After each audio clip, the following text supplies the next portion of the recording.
Welcome to the Center of Phenomenology and Continental Philosophy at the Institute of Philosophy here at KU Leuven. My name is Nicholas de Warn and I'm the director, and I'd like to say a few words about what we do here at the center.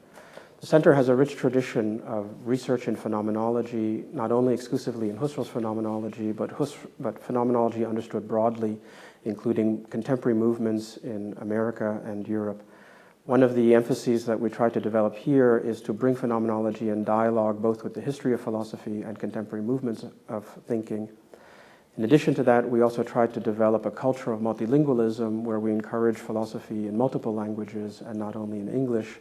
And part of that also entails that we do a lot of conferences and workshops in which we try to bring researchers from other universities and other countries to present their work, both to enrich our own activities and to contribute to the broader spectrum of intellectual life.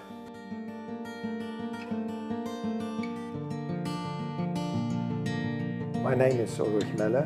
I'm director of the Husserl Archives. The Husserl Archives are the major part of the Center for Phenomenology and Continental Philosophy here at the Institute.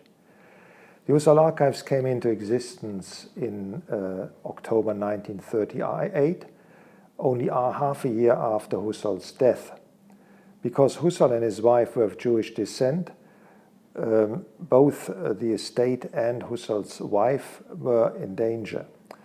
That was the reason why Father von Breda, when he went to Freiburg to have a look at the unpublished manuscripts, took care for bringing the estate and eventually also Mrs. Husserl to Leuven in safety. Work on the estate started already in 1939, but only after the war it got really started. In 1950, the first volume was published in the critical edition of the Husserliana. Since then, we have published already more than 40 volumes. At the time, 4 projects are still in progress and wait for their completion.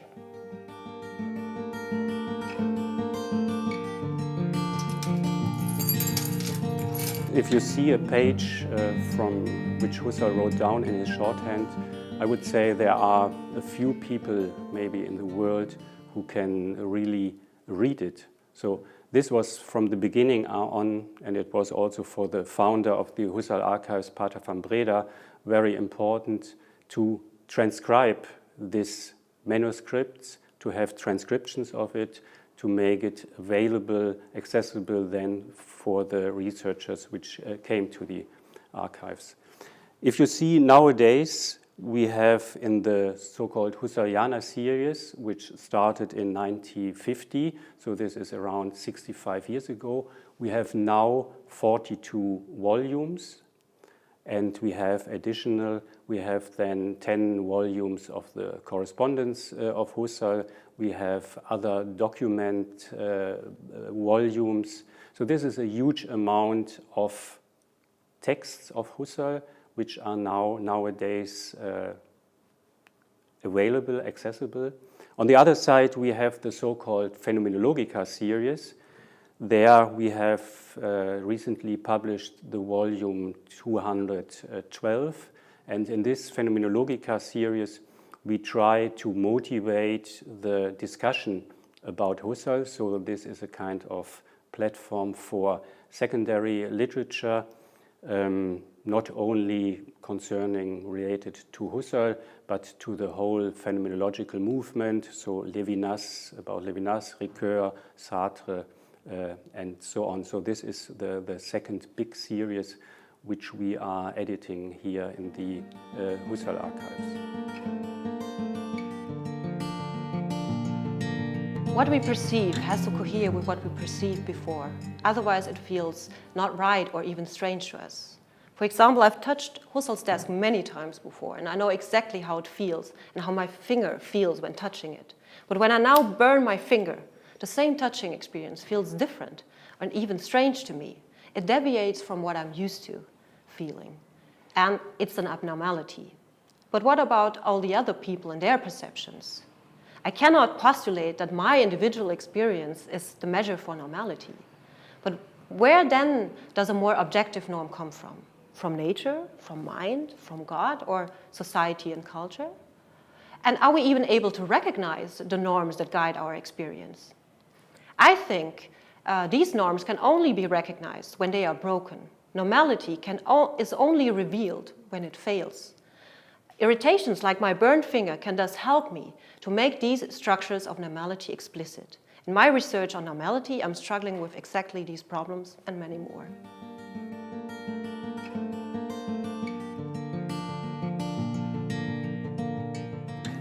So my research at the center is situated in the domain of Continental philosophy. Previously, I was interested in Marquis de Sade. Indeed, after the Second World War, a lot of very famous French philosophers, such as Lacan, Deleuze, Bataille, Blanchot, were interested in Marquis de Sade, which was quite remarkable. So my first question, my central question was, where did this philosophical interest in the cruel pornography of Sade come from? Currently, I'm interested in the topic of violence, which is generally understood as a means in order to achieve something else. But I'm interested in this kind of violence which doesn't have a goal. So my question is, how can we understand the meaning of aimless violence?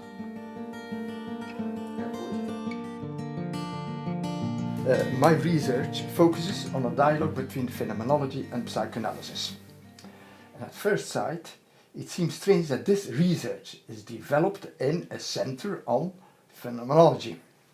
However, there are some historical and thematic reasons for this dialogue at this center between phenomenology and psychoanalysis. And the historical reasons are that some philosophers here at the Institute, which were trained in phenomenology, get in touch with the most important tendencies in philosophy in Paris, linked with names such as Foucault, Derrida, Levinas, and more particularly Lacan. They introduced those French philosophers here at the Institute.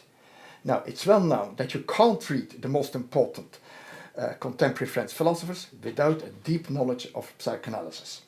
Secondly, the interest for psychoanalysis came also from philosophers such as Merleau-Ponty and Sartre.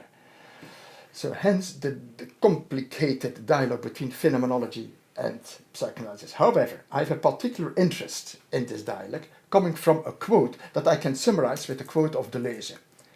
Where Deleuze says, "Too tender is the flesh," and you can find that quote in his book on Bacon. But it's clear that this quote is an allusion and a critique to Merleau-Ponty. And what is criticizing in this quote, "Too tender is the flesh," that phenomenology seems to miss the dangers, the cruelty of the forces underlying the body as a gestalt. And I'm interested in a dialogue between Deleuze and psychoanalysis and phenomenology in order to analyze conceptually what the drive is, what the pulsion is, what the desire is, and what are the dangers and the risk involved in it that cannot be described in a traditional phenomenological understanding. For some reason, my research always gravitated around the problem of singularity. And what interests me there is the question of how far a person, a subject, an individual is differentiated, distinguishes him from other persons in terms that cannot be reduced to differences in qualities, in properties related to a person, individual, or a consciousness or a self. And what inspired me in that research was, first of all, the problem of mémoire involontaire in Proust, and that has led me until now to an analysis of the problem of stupidity.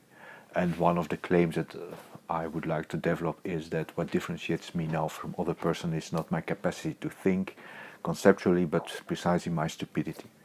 Authors that have inspired me a lot are authors from the French phenomenological tradition, from Sartre to Merleau-Ponty, Michel Henry. And now I'm working a lot on early modern, especially French philosophy. I think Descartes, Malebranche, Arnaud, and all their discussions about the status of the ideas, which leads me also to analysis of the problem of ideas and passions in Spinoza.